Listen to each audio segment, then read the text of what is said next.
Hello आणि नमस्कार friends, मी doctor ज्योती आपल्या सर्वांचं दिव्य ज्योती यूट्यूब चॅनलवर आज परत एकदा मनापासून स्वागत करत आहे. आपल्या सर्वांना नवीन वर्षाच्या खूप साऱ्या शुभेच्छा. आणि आपण व्हिडिओज बघतोय अंकशास्त्रानुसार, म्हणजेच बऱ्याच जणांना आपली रास माहीत नसते, जन्मरास माहीत नसते किंवा कन्फर्मेशन नसतं. तर त्यासाठी म्हणून हे वेगळे व्हिडिओज बनवले जात आहेत. राशीबद्दलचे व्हिडिओज आणि पिकअप कार्ड रिडिंग सुद्धा 2026 साठी दी एम्प्रेस यूट्यूब चॅनलवर पब्लिश झालेली आहेत. आणि आता आपण जन्मतारखेनुसार हे टारो रिडिंग बघणार आहोत की आपल्याला 2026 कसं असणार आहे. तर आपली जन्मतारीख 5/14/23 असेल, मग ती कुठल्याही महिन्याची असो, तर हा व्हिडिओ आपल्यासाठी आहे. कोणत्याही महिन्याच्या 5, 14 किंवा 23 तारखेचा आपला जन्म आहे, तर हा व्हिडिओ आपल्यासाठी असणार आहे. आणि सुरुवातीलाच मी हे सांगते की कलेक्टिव्ह रिडिंग आहे, म्हणजे खूप जणांच्या एनर्जीशी कनेक्ट करून रिडिंग केलेलं असतं. त्यामुळे कधी कधी होऊ शकतं काही गोष्टी मॅच होत नाहीत, तर जेवढ्या होतात तेवढ्या घ्यायचे, बाकी सोडून द्यायचं आहे. तर कार्ड्स तर मी आधीच काढून ठेवलेले आहेत, कारण तेवढा वेळ वाचतो. आणि जर चॅनलवर तुम्ही पहिल्यांदा आला असाल किंवा अजूनही जर सबस्क्राईब केलेलं नाही, तर सबस्क्राईब करायचं आहे. कारण चॅनलवर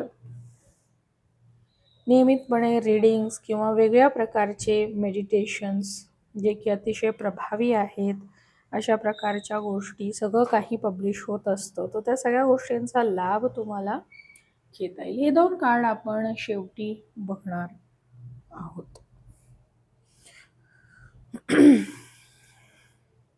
चला, तर रीडिंग कसं असणार आहे हे मी तुम्हाला आधी सांगते की 2025 मध्ये काय घडलेलं आहे, घटना कशा प्रकारच्या घडलेल्या आहेत हे आपण बघणार आहोत. आणि त्यानंतर मग 2026 कसं असेल हे बघणार आहोत. तर चला सुरू करूयात की 2025 मध्ये आपल्या बाबतीत काय घटना घडल्या, वर्ष कसं होतं, काय झालेलं आहे.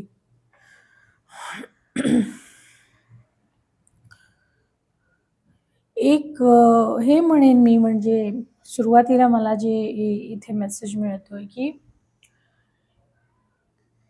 एक वेगळ्या प्रकारचं समाधान आणि शांती तुमच्यामध्ये आलेली मला दिसते. मग ती प्रत्येकाच्या दृष्टीने वेगवेगळ्या माध्यमातून असेल, म्हणजे कोणाला त्यांची हवी असलेली गोष्ट मिळाली किंवा हवी असलेली घटना घडली, त्यांना जे काही अचीव्ह करायचं होतं ते केलं म्हणून. तर काही जणांना या सगळ्या भौतिक जगातून, त्या मायाजाळामधून बाहेर निघालं ते म्हणून. पण एक आंतरिक समाधान आणि आनंद मात्र नक्कीच 5/14/23 या नंबरच्या लोकांना मिळालेलं आहे. प्रत्येकाची कारणं वेगवेगळी आहेत. तिथे लग्न झालेलं आहे, खूप भरपूर पैसा मिळवलेला आहे, म्हणजे इतका पैसा, यश, स्टेबिलिटी स्पेशली अशा प्रकारची की आजवर तुमच्या अनेक पिढ्यांमध्ये सुद्धा या प्रकारचं यश मिळवलेलं नव्हतं. तशा प्रकारचं यश तुम्ही इथे मिळवलेलं दिसतंय. आणि मग मेल फिमेल कोणीही असो, आणि स्वतःला एवढं एलिजिबल बनवलेलं आहे की तुम्ही कुठलीही गोष्ट घेऊ शकता, कुठल्याही गोष्टीला अप्रोच करू शकता. एखादी व्यक्ती, समजा तुम्हाला जर तुमचं proposal, marriage proposal, relationship proposal जर त्यांनी रिजेक्ट केलं असेल, तर ती व्यक्तीसुद्धा आता रेडी होती. अशा प्रकारचं सक्सेस तुम्ही मिळवलेलं दिसतंय. आणि बरंचसं ज्ञानसुद्धा तुम्ही मिळवले, खूप सारे अनुभवसुद्धा या वर्षात मिळवलेले आहेत. त्यामुळे इथे असं हे झालेलं आहे, शक्यतो 5 नंबरवाले जे असतात ते कायमस्वरूपी यंग दिसतात, तरुण दिसतात, कारण तो नंबरच तसा आहे. पण इथे 2025 मध्ये आपल्या बाबतीत झालेलं आहे की आपला हेअरफॉल खूप झालेला आहे, किंवा केस पांढरे होणं आहे, किंवा चेहऱ्यावर सुरकुत्या येणं आहे, म्हणजे एजिंग सायन्स दिसणं आहे. हे 5 नंबरच्या लोकांना या वर्षात झालेलं आहे. कारण तेवढं सगळं तुम्ही कामच केलेलं आहे. काही एवढं सगळं यश मिळवणं सोपी गोष्ट नाही. त्यासाठी तेवढा वेळ नक्कीच तुम्ही दिलेला आहे. याशिवाय तुमचं इंट्युशन खूप चांगलं होतं असं दिसतंय 2025 मध्ये. ग्रॅटिट्यूडमध्ये आहात, आणि छोट्या-छोट्या गोष्टीमध्ये आनंद कसा मानायचा किंवा छोट्या-छोट्या गोष्टीतून आनंद कसा शोधायचा हे सगळं तुम्ही शिकलेले आहात आणि स्वतः त्याचा अनुभव सुद्धा घेतलेले आहात. एंजल्स सोबत तुमचं कनेक्शन खूप स्ट्राँग दिसतंय आणि काही नवीन लोकांची एंट्री तुमच्या आयुष्यात झालेली मला दिसते, जे की एक एंजल्ससारखे तुम्हाला गाईड करणारे, मदत करणारे, तुमची एनर्जी कायम चांगली ठेवणारे असे दिसतात. म्हणजे थोडक्यात सांगायचं झालं तर तुमच्या भोवती खूप साऱ्या डिव्हाइन एनर्जीज 2025 मध्ये होत्या असं मला इथे दिसतंय. आणि आत्तापर्यंत जर तुमचा स्वभाव हट्टी होता किंवा इमॅच्युअरली डिसिजन घेणं आहे किंवा सगळ्या गोष्टी फास्ट हव्या असतात 5 नंबरला, कारण तो स्पीडचा नंबर आहे. ते सगळं सोडून दिलंय तुम्ही 2025 मध्ये असं दिसतंय. म्हणजे कंट्रोल करणं गोष्टी सोडून दिलेल्या आहे. ठीक आहे, जे जसं चाललंय स्लो मूव्हिंगमध्ये जाणं, इगो सरेंडर करणं आहे आणि कितीही इगोइस्टिक असेल वागणं, काहीही असेल तरी थोडं का होईना तुम्ही लोकांना सर्व्हिस देणं सुरू केलंय. म्हणजेच सेवावृत्ती तुमच्यामध्ये आलेली मला दिसते 2025 मध्ये. रिलेशनशिपमध्ये सुद्धा जर इगो क्लॅशेसमुळे रिलेशनशिप तुमची खराब होत होते, तर तुम्ही माघार घेतली आहे असं दिसतंय. आणि नातं पुन्हा टिकवून ठेवलंय हेही दिसतंय, लग्न टिकवून ठेवलंय हेही दिसतंय. याच्या दुसऱ्या बाजूला असं दिसतंय, की कुणाचे तरी आई-वडील जे आहेत किंवा पालक आहेत, तर ते मरण पावले आहेत. तर त्या गोष्टीचं भयंकर दुःख झालेलं आहे किंवा काही आयुष्यात अशा मेजर घटना घडलेल्या आहेत, की ज्यामुळे घरच्या लोकांपासून तुमचं नातं तुटलं गेलेलं आहे. आता हे सुद्धा प्रत्येकाच्या आयुष्यात वेगवेगळ्या प्रकारे असेल. जर तुमचं स्पिरिच्युअल अवेकनिंग झालेलं आहे, तर ही फेज वेगळी आहे आणि बाकी केसेसमध्ये वेगळी आहे. पण इथे बऱ्याचशा गोष्टी तुम्ही तुमच्या स्वतःमधल्या कमतरतासुद्धा तुम्हाला दिसलेल्या आहेत 2025 मध्ये आणि त्या गोष्टीमधून सुद्धा तुमचा कॉन्फिडन्स लूज झालेला मला दिसतोय आणि म्हणूनच तुमचा इगोसुद्धा खाली आलेला आहे. की बऱ्याचशा गोष्टी जशा तुम्हाला मिरर झालेल्या आहेत, म्हणजे तुमच्यासारख्याच व्यक्ती तुमच्या समोर येणं आणि किंवा दुसरा कोणी तुमच्यासमोर चांगल्या प्रकारे परफॉर्म करताना दिसणं. या सगळ्या गोष्टी वेगवेगळ्या प्रकारे घडल्यामुळे तुम्हाला कुठेतरी सेल्फ डाऊट सुद्धा स्वतःमध्ये तयार झालेले आहे, की खरंच मी हे करू शकेन का? किंवा खरंच माझ्यात ती एबिलिटी आहे का? मला काही जमणार आहे का? करायला हे काही जमणार आहे का? बहुतेक मला काही जमणार नाही, मी नाही आहे त्याच्यासाठी एवढं पात्र, अशा फिलिंग सुद्धा आलेल्या इथे दिसतात. तुमच्यावर प्रभाव टाकणारे किंवा महत्त्वाचे नंबरचे लोक होते 2025 मध्ये म्हणजे 1, 2, 5, 6, 8 हे मेजर लोक होते तुमच्या आयुष्यावर प्रभाव टाकणारे.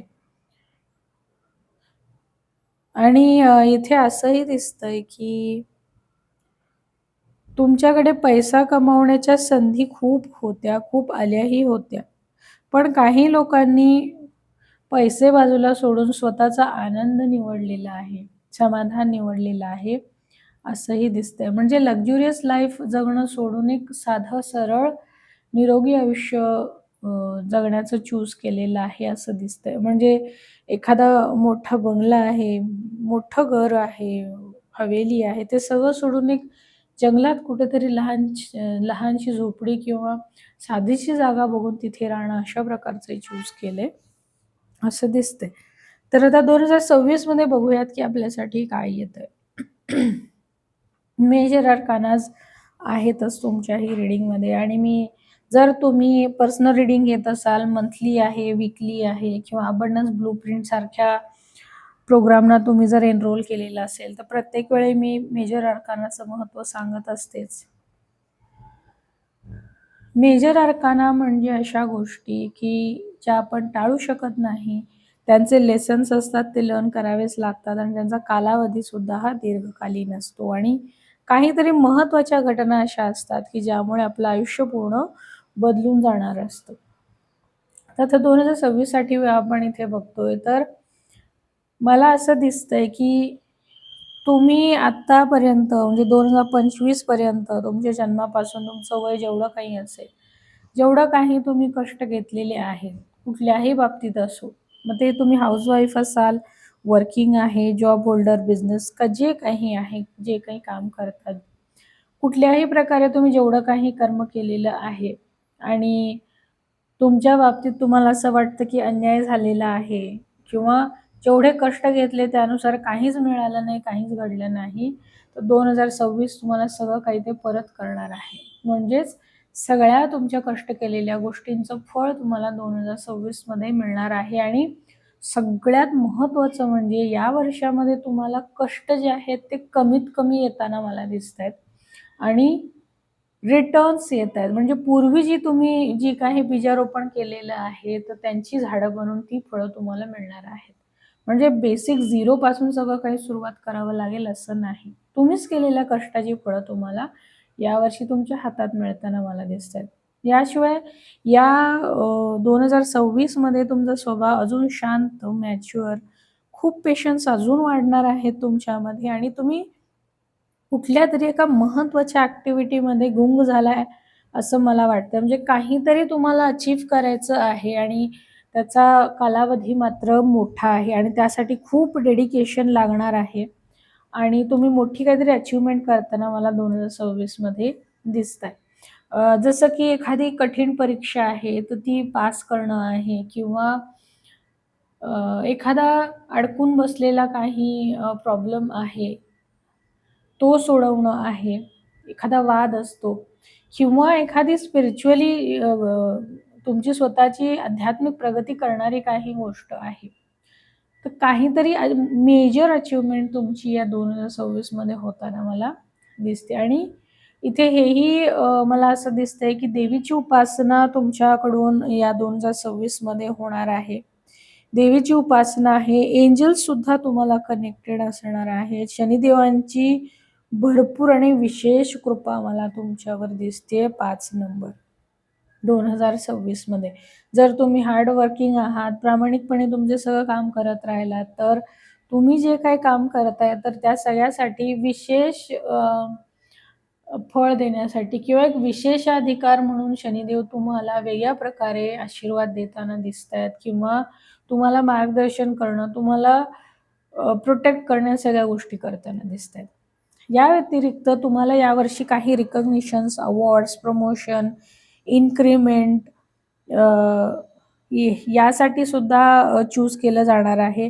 अर्थातच तुम्ही याची वाट बघत नाही, अपेक्षा ठेवलेली नाही, पण कुठून तरी हे होईल आणि तुम्हाला हे चूज केलं जाणार आहे. कारण तुम्ही पूर्णपणे बिझी आहात. तुमचं जे टार्गेट आहे, जे अचीव्ह करायचं आहे त्या कामासाठी आणि तुम्हाला जुन्याच कुठल्यातरी कामासाठी म्हणून आता रिकॉग्निशन मिळताना दिसतंय. जर काही कोर्ट कचेरी, लीगल केसेस संदर्भातले जर तुमचे काही केसेस होते, तर यावर्षी ते चांगल्या प्रकारे निकालात लागताना दिसतायत. आणि यावर्षी करिअरसाठी, शिक्षणासाठी किंवा ज्यांचं लग्न झालेलं नाही, वाट बघत आहेत, चाइल्ड बर्थ आहे, तर या सगळ्या गोष्टी जर तुम्ही वाट बघत होता, तर त्यासाठीचे नवीन मार्ग, नवीन संधी सगळं काही तुमच्यासमोर युनिव्हर्स देताना दिसतोय. तुमची स्वतःची एनर्जी खूप छान असेल. म्हणजे इथे कसं आहे, की तुमची स्वतःची एकदम एनर्जेटिक आहात, पण तरीसुद्धा एकदम बॅलन्स्ड, शांत, पोलाईट, ग्राउंडेड अशा प्रकारची एनर्जी मला इथे दिसते. रिलेशनशिपचं म्हणत असाल तर इथे जे फिमेल्स आहेत 5 नंबरच्या, तर त्यांना मी सांगेन, की पूर्णपणे बाजू तुमच्या हातात आहे. सगळं काही तुम्हाला सांभाळून न्यावं लागणार आहे. सगळे मेजर डिसिजन्स असो किंवा इतर घरातल्या काही सिच्युएशन, समस्या असो, सगळं तुम्हाला सांभाळावं लागणार आहे आणि मेल्स तुम्ही जर 5 नंबरचे आहात, तर यावर्षी लुडबुड करायला जाऊ नका. तुम्ही मॅरिड आहात, नाहीये तरी घरामध्ये जी स्त्री आहे कुठल्याही नात्यातली, तर तिच्याशी डिस्कस करून पुढच्या सगळ्या गोष्टी तुम्हाला फायनल करायच्या आहेत. तिचं तुम्हाला ऐकायचं आहे. त्यामुळे रिलेशनशिपमध्येही मला काही मेजर प्रॉब्लेम दिसत नाही. हेल्थची जर बाजू म्हणजे आरोग्य जर बघायला गेलं, तर इथे फेमिनाईन हेल्थ किंवा युरिनल इन्फेक्शन्स आहेत, मंथली सायकल्स किंवा ज्या प्रेग्नंट लेडीज असतील, त्यांना थोड्याशा समस्यांना सामोरं जावं लागू शकतं. पण जर तुम्ही सगळ्या सांगितलेले जे काही इन्स्ट्रक्शन्स आहेत, रिस्ट्रिक्शन्स आहेत, ते जर फॉलो करत राहिलात तर मेजर असं मला काही दिसत नाही. बाकी मला तुमचं स्वतःचं काही रिकग्नाइज होताना दिसते. मला इथे सतत ना एक हे दिसतंय, म्हणजे जसं सिंहासन असतं तशा प्रकारचं इथे दिसतंय. म्हणजेच काहीतरी मेजर अथॉरिटी, अधिकार तुमच्याकडे येताना दिसतोय, की ज्याचं लोक ऐकतात, फॉलो करतात, कोणी विरोधात जात नाही. ज्याच्याविषयी आदर आहे, प्रेम आहे, सपोर्ट करतात. तर अशा पद्धतीची घटना तुमच्या आयुष्यात यावर्षी घडताना दिसते. म्हणजे आता तुमचं कार्यक्षेत्र जसं असेल त्यानुसार प्रत्येकाला ते वेगवेगळ्या प्रकारे लागू होईल. थोडक्यात सगळ्या गोष्टी जर इथे बघितल्या तर सगळं काही बॅलन्स्ड असेल 2026 मध्ये. आता युनिव्हर्सचं आपल्यासाठी काय गायडन्स आहे बघू. किती सुंदर कार्ड आलेला आहे. Queen of the unicorns. You are blessed with love, compassion and wisdom. आत्ता मी जो मेसेज सांगितला तोच मेसेज इथे पुन्हा आहे, की काहीतरी मला एक सिंहासन दिसतंय आणि ज्याला सगळे प्रेम करतात, सपोर्ट करतात, ज्याच्याविषयी आदर आहे, अथॉरिटी आहे. तर हे सगळं युनिव्हर्स तुम्हाला देणार आहे 2026 मध्ये. आणि जसं मी सांगितलं, जर तुम्ही फिमेल्स आहात आणि बरेच कष्ट घेतलेले आहे त्या सगळ्या गोष्टींसाठी, तर त्याचं फळ मिळण्याचं वर्ष म्हणजे 2026 आहे. आता इथे असं कोणी म्हणू नये, की माझा पण 5च नंबर आहे आणि मग मला असं काही मिळालं नाही, मिळत नाही. मी रिपीट करते, तुमचं कर्म जसं असेल त्यानुसार इथे सगळे रिटर्न्स मिळणार आहेत. तर ज्यांनी खूप वर्षे खूप कष्ट केलेले आहेत, हार्डवर्क केलेलं आहे, त्यांचं रिवॉर्ड देणारं हे 2026 हे वर्ष आहे. शिवाय तुमचं इंट्युशन इतकं पॉवरफुल असेल, तुम्ही जर ऑकल्टमध्ये असाल तर अजूनही तुमची खूप छान ग्रोथ होताना मला इथे दिसतंय. आणि तुमचं वय कितीही असो, पण लहान मुलामधला जो काही एक निरागसपणा असतो, प्रेम देणं आहे, माफ करणं आहे, छोट्या-छोट्या गोष्टींना ॲप्रिशिएट करणं आहे, या सगळ्या गोष्टींची एनर्जीसुद्धा तुमच्यामध्ये छान वाढीस लागताना दिसते. चला तर साईबाबांचा मेसेज तुमच्यासाठी काय आहे बघू 2026 साठी. बघा, मेसेज तो तसाच आहे जसं कार्ड होते. संतुलन, ऊर्जा का संतुलन भीतरी कंपन को नष्ट कर देगा. सांसों का अभ्यास कीजिए, प्राणायाम कीजिए. म्हणजेच बॅलन्स ठेवून जगायचं आहे आयुष्यामध्ये. जसं इथे सांगितलं, की एक छोटं मूल कसं असतं आणि एक मॅच्युअर व्यक्ती कशी असते, दोन्हींचं बॅलन्स करून जाणं जसं आहे, तसंच इथेही साईबाबा सांगत आहेत, की स्वतःच्या एनर्जीजना बॅलन्स ठेवा. कारण 5 नंबर हा खूप चंचल नंबर असतो. तो स्थिर राहत नाही. सतत इकडे-तिकडे, इकडे-तिकडे चुळबुळ करण्याची सवय असते. कॉन्सन्ट्रेशन त्यांचं पटकन होत नाही. सतत डोक्यात 100 गोष्टी सुरू असतात आणि सगळं एकाच वेळी करायचं असतं. तर हे असं करू नका, हे सांगणं आहे. एका वेळी एकच गोष्ट किंवा जे महत्त्वाचं आहे ते आयुष्यात बॅलन्स ठेवून करायला सांगितलं जातंय आणि त्यासाठी ब्रीथिंग एक्सरसाइजेस, प्राणायाम हे सुद्धा तुम्हाला सजेस्ट केलेले आहेत. तर आपण मला सांगा, आपल्याला कशा प्रकारे हे रीडिंग मॅच झालेलं आहे आणि डिटेल अजून पर्सनल रीडिंग घ्यायचं असेल तर नक्कीच आपण मला त्यासाठी संपर्क करू शकता. जर चॅनल अजूनही सबस्क्राईब केलं नसेल तर नक्कीच सबस्क्राईब करायचं आहे. भेटूया पुढच्या व्हिडिओमध्ये.